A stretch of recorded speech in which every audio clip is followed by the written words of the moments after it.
since Zach Polanski became leader, it looks like the party is enjoying somewhat of a boomlet in terms of their support. That's the technical polling term Yeah. for it. They're averaging, they're up from sort of around 9% on average to 13, 14. There was a poll last week, admittedly, this was an outlier, which had them tied with the Labour Party.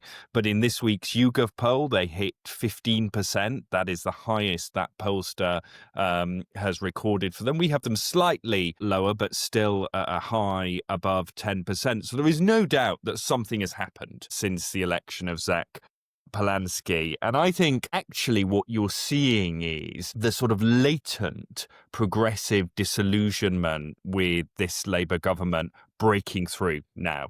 In fact, I always thought it was slightly strange that, given Labour's struggles in their first year, that the Greens weren't already doing better. I'd sort of imagined that they would start to play the role that the Liberal Democrats played, for instance, during the Blair era, of becoming a repository for left-wing discontent. And I think the difficulty they had up till now was we are in what is sort of grandly known as the attention economy, where it is the people who can cut through and make the most noise that get recognised by voters. I think the previous co-leadership struggled with that. Zach Polanski clearly does not struggle with that, and is very good. And in fact, in some ways, I'm sure he wouldn't welcome the comparison, but his approach to sort of being everywhere, what was it? Everything Everywhere All at Once? Was that the film?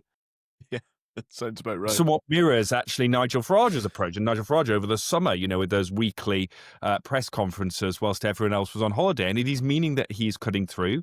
It looks like they are taking the biggest chunk of their voters, as you might imagine, from former Labour supporters. And that puts Labour in really big trouble, because it means what we're seeing is a mirror of what happened to Boris Johnson's coalition in 2019, where you had a chunk going to Labour, a chunk going to the Lib Dems, and a chunk going to the to Reform. You're seeing the same with Labour.